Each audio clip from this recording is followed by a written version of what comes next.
tell it's a sunny one.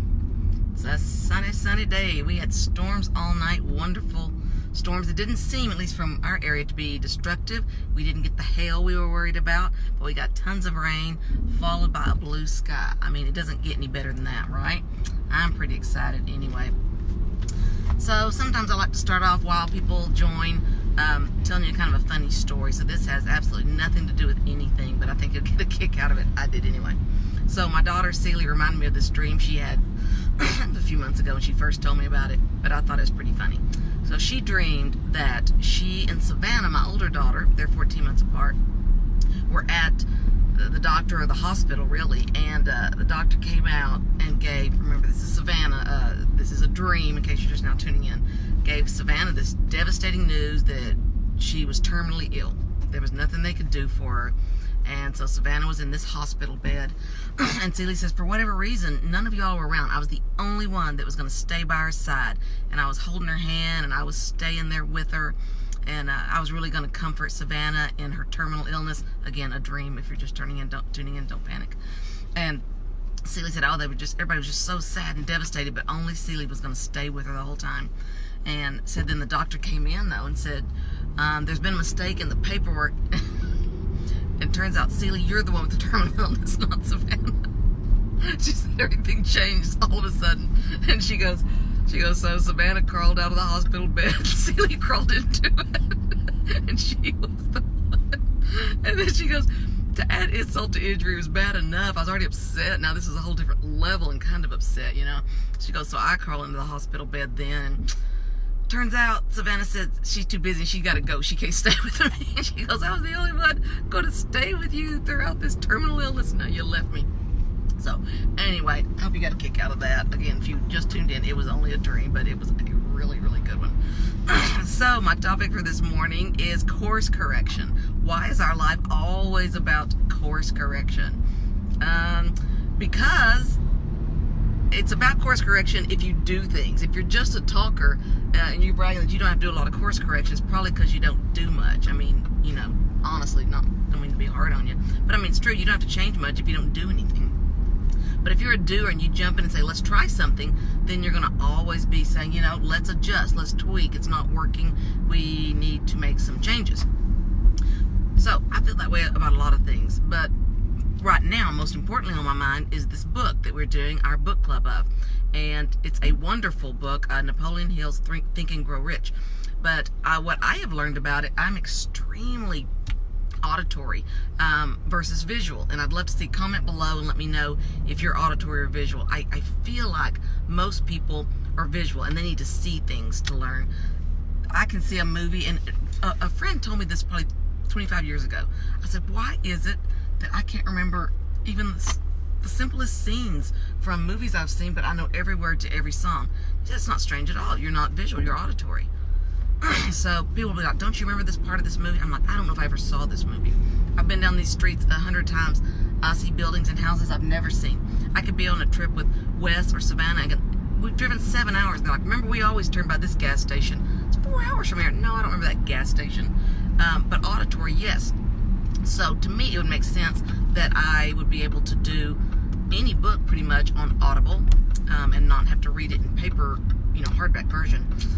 What I have learned is I don't believe, and I'd love y'all's opinion, I don't think Think and Grow Rich is meant to be an Audible book.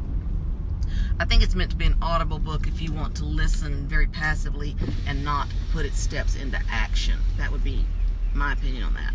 I think it's a little too deep for Think and Grow Rich to be an Audible book. I think it needs to be a written book. I think it needs to be highlighted. A large black coffee, please. A large black coffee. That's it. Thank you. So, my opinion, I don't know how y'all feel. I'd like to hear your feedback on this. I listen pretty well to things, and I'm not even talking distracted reading while I'm up cleaning. I'm lying in bed with the headphones on, listening to Think and Grow Rich and going, I need a highlighter. I need a pen and paper. This is that kind of book that I really need to be able to write things on. Let's see, what is it telling me there? Yeah, no, I don't need to know that. So that's what we're going to do.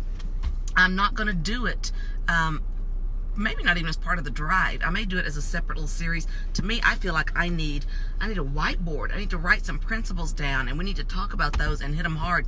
I love the book. I like it better than when I started. To me, it's not a passive novel or book of basic business principles. It's a highlighting kind of book.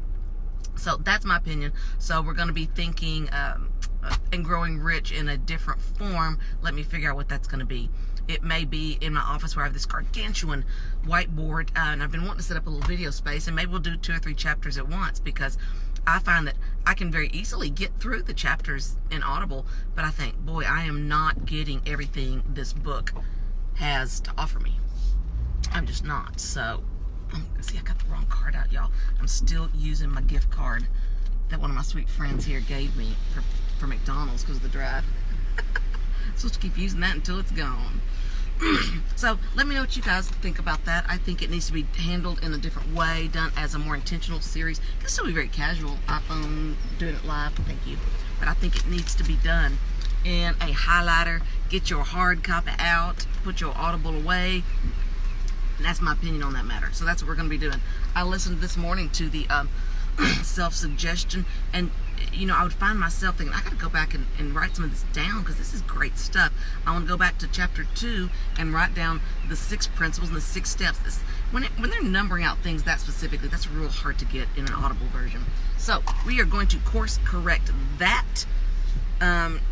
So I guess part of the lesson there is, no, just a large diet, large coffee, that's it, yeah. You were going to say that. Yeah, oh, you know what, I really want Diet Coke. Thank you, you too. Now see, I could have taken that big old bag of good McDonald's food, but I didn't do it. First of all, that'd be stealing. Second of all, it would go against the principle I'm going to tell you next, speaking of course correction. What is my deal? I swear, I get in good shape, I eat healthy, I turn around twice, and I'm getting fluffy as could be all over again. I'm like, oh my word.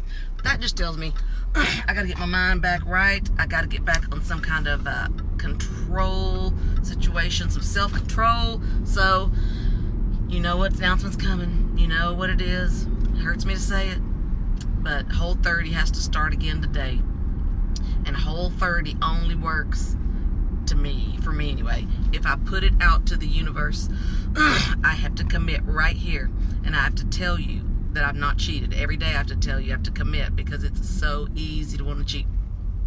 So Whole 30 is basically meat, fruit, vegetables, mostly vegetables of course, then meat, then fruit, and there's some fats that you can have. You basically can't have any sugar, any dairy other than eggs, no alcohol, not even a little glass of wine anywhere, which, is the hard thing, because then you think, oh, well, see, next week, guys, I'm going to be traveling. I don't know if I've mentioned yet or not. I'll be at the EXP Honey Badger Fast Forward, actually, retreat, Fast Forward Movement retreat next Monday and Tuesday in San Diego. Super excited about that. I'm going to be speaking at that retreat, and I'm going to be speaking on a new topic. It's not a new topic for me. It's probably my oldest topic, but the first time since I've been doing real estate speaking, I'm going to be speaking at that retreat on how to sell B&Bs, how to sell investment property, because that's what we do. We're going to talk cap rate, how to calculate it. We're going to talk GRM, gross revenue multiplier, and other ways of valuing a business. And we're going to talk about what makes a good B&B, Airbnb vacation rental, because it's becoming not just a Fredericksburg thing now, or certain little tourist towns like we are. It is a nationwide thing. So we're going to have some good talks about that. And I've got to get that prepared. But, so big deal. I'm going to be at that for 2 days, followed by Social Media Marketing World. I wait every year for this. This is a huge deal, guys. 7,000 professional marketers, for the most part, attend this event. It's the biggest social media event anywhere, bar none. And it teaches you everything you need to know about. I don't care if it's YouTube, Pinterest, blogging, whatever it is. They've got the best teachers in the world. Will be a Social Media Marketing World with 7,000 people. It's an expensive ticket. It's right at $1,500 just for the admission. But don't worry, I got you covered. And the cedar figures kill me. Don't worry, I got you covered. I am going to be there. I'm going to be taking notes and bringing back the stuff you got to know, so you don't have to fly out there and spend the money to do it. So how lucky am I that Monday and Tuesday is an EXP Mastermind, Wednesday, Thursday, Friday, social media marketing world. So I'll be out all next week. So what does that make us want to say? It makes us want to say, well, I'll start the next week. I'll start my diet the next week. And we all know the next week doesn't always come, right? So I'm starting today. Today is not a good day to do that. It is spring break. I'm about to take a trip, but I have more work travel on my calendar this year than I've ever had in my life. So, I just got to get it together. So 2 course corrections we're doing today. Number 1, we are going to figure out how to get this Think and Grow Rich book articulately covered, but not in an audible, casual driving circumstance. I need a whiteboard and I need a highlighter, because that's the kind of book it is. It's too valuable just to gloss over with that, because I know a lot of you aren't reading it word for word and can't read it. So I've got it. Have you ever heard of Get Abstract? It's a great program. I don't know, it's like in the range of a couple $100 every 6 months that you have it. You can type in there any book, and it gives you like a 5-page summary of business books. How great is that? So I'll get the Get Abstract version. I will read every word of the full version, and I'm going to try to condense down for you guys with a whiteboard what it is that, if we're going to take the principles of Think and Go Rich and not just give it lip service like I know a lot of us do, because a lot of people have read it, and a lot of people I know read it ain't rich. So we got to go a lot deeper, or we're just making ourselves feel good and telling each other we're doing something useful. If we're not implementing, we're not doing anything useful. We're kind of wasting time that we could have been listening to some top 40 radio. So that's course correction number 1. I want to figure that out for you guys, and we're going to get it hard and heavy and in and out quick, and you're going to know what the principles of that book are and be able to follow them and implement them. Number 2 is this fluffy girl is going back on day 1. This is day 1 of Whole 30. That means 30 days. No alcohol, no sugar, no carbs, and no dairy other than eggs for 30 days. You heard it right here. It's going to stink.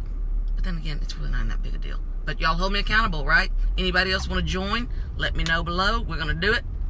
And can't wait. We're going to have such a great time. And can't wait for the mastermind. Can't wait for social media marketing world. But hey, I'm looking ahead. We've still got 2 more days this week where we're going to get some good material in. So I look forward to seeing you guys mañana and the day after tomorrow. I have to say that. Okay, the day after mañana. How about that? See y'all then. Have a wonderful day. Thank you for joining me.